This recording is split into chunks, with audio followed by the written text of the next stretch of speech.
Ikiwa wataogopa, watatiwa uoga, waache kuikrisha serikali, kuna hatari gani ambayo hawa vijana wanaweza kufanya ambayo labda huende ikavuruga amani hapa nchini Kenya? Unajua, ni vizuri kwamba hawa vijana wanazungumza, because what they are communicating is their pain. Uchungu ambayo iko rohoni mwao, the frustration ambayo wako nayo kwa maisha. They are showing it kwa social media. Kwa sababu, hebu nikupe picha sasa kamili.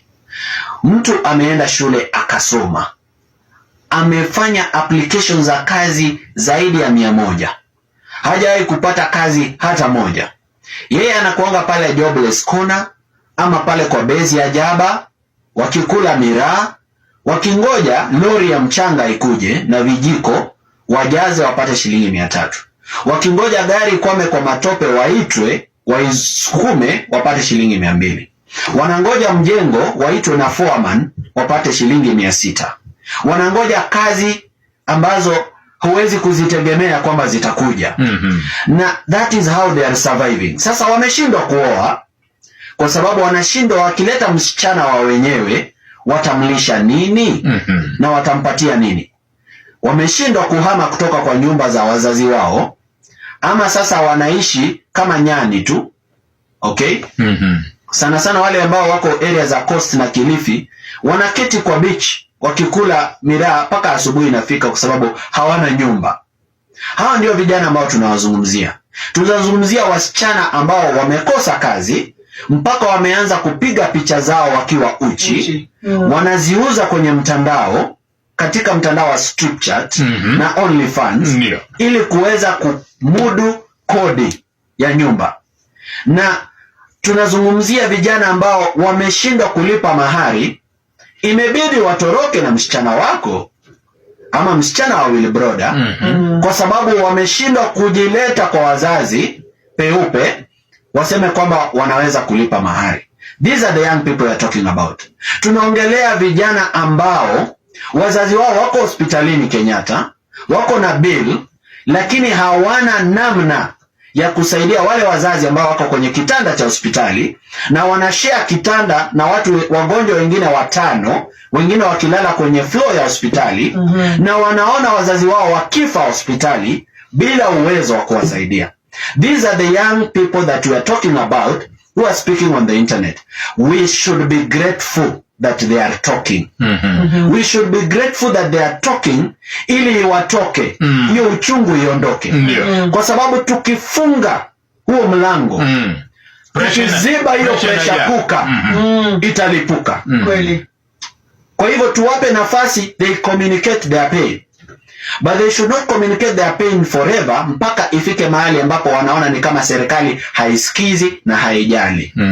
Inafaa as they communicate their pain, wale ambao wamepewa nyadhifa za uongozi wanatafuta solutions za haraka za kupea hawa vijana kazi ili waweze kuwa busy, kwa sababu mtu ambaye ako na kazi hana huo wakati kweli wa kufanya hizo vitu ambazo wanalaumu ama wanasema ni utovu wa nidhamu. Lakini hawa watu hawana kazi, kwa hivyo watafanya serikali iwe kazi yao na itakuwa kazi kweli. Lakini Morara Kebaso has come out to talk about what is happening in Kenya.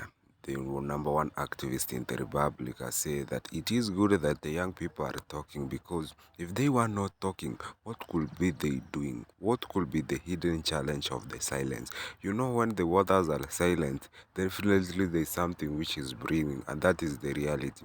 We have seen how this demonstration in the Republic of Kenya have really turned out to be something else, where people were abducted, people were killed, people were intimidated, and even there is a rumor that now Mungiki is merging back to Kenya. That is for sure, and many Kenyans are raising speculation that how are we going to do as a nation if this is what is happening, if this is how the streets are going, if this is how things are running currently. Then basically we really have to be very super careful, and we really need to realize that, hey, in the coming days we need to wake up so that our nation can be better. Generated there, to me, is exact template like what was happening in 1992, 2002. Now you're coming to 2000. What is happening right now is very simple. Here you are, you have a political crisis. And we are assuming that this political crisis, the only way you solve it is going to be in a certain manner. That can either be by intimidation or by insulting each other on national TV. And that's why I saw my brother Eddie really struggling to say, oh, you know, there are certain things which, because we want the state to... Eddie, the state only becomes stronger and becomes self-sustaining if we accept that mistakes have been happening on both sides. Yes. And therefore, we need to begin to engage ourselves as leadership honestly, candidly, and fairly. So when I see the noise that is coming from central Kenya, and I see some of the noise that coming from the people around the presidency, and I see the noise from other quarters, I begin to worry. Why? Because these are matters, if Kenyans who are in leadership were much more serious, these are things, even when some people will consider that where Gachagua is beyond any reasonable redemption and other things, the damage has already been done. But the damage can be managed. You can't throw fuel onto the fire. Exactly.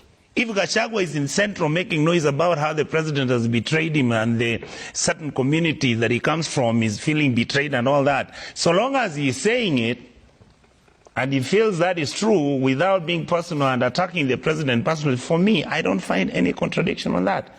That is what the president, William Ruto, did with Uhuru all the period he was Uhuru's vice president. And he wasn't impeached. And he wasn't impeached. And nobody carried kids to go and abduct them to teach them a lesson because they're using a damn phone. This is what scares me. Yep. This is what worries me. That slowly we are now becoming, how do I put it, Ayub? We are slowly beginning to become insensitive to the violations, to the disagreements, that everything now in Kenya is beginning to look like it's do or die. I mean, all of a sudden, Mungiki is now being set up to start. I mean, surely. By who? I mean, you've been seeing it all over. Social media, you've been seeing it in the newspapers. Mainda Njenga has been reactivated. By who? I mean, that's what I'm asking. Do we need to go back to have people who've been activated who have no responsibility or even answerable to anybody? And I'm raising this point because we were talking about security questions as to who was abducting Kenyans, where they were held, why certainly there was a concurrence between those who were released previously and now, the Longton brothers and Bob Njagi. Again, you bring in another important question. Who then, in your view, is re-engineering Mungiki? My argument and my point is how I wish the political class would listen to itself. It is not ordinary Kenyans. Because of this power play. Because, I mean, you saw my brother. I mean, you know, Oscar Sudi is my friend. Kamket is my friend. So what are you standing in public and telling me that the elections which are coming, it doesn't matter what I'm going to do, whether you rig them out or not, it doesn't. What are you doing to the country? Why are people so insensitive? I mean, Kenya is a country that has been discriminatory to itself. Look at how we have treated the Somali community. Look at how we have treated other communities. Why is it that our job is purely to plan and organize how to dismember our beautiful country? Before you retire to bed, when you look yourself in the mirror, do you regret belonging to the same political class? Yes.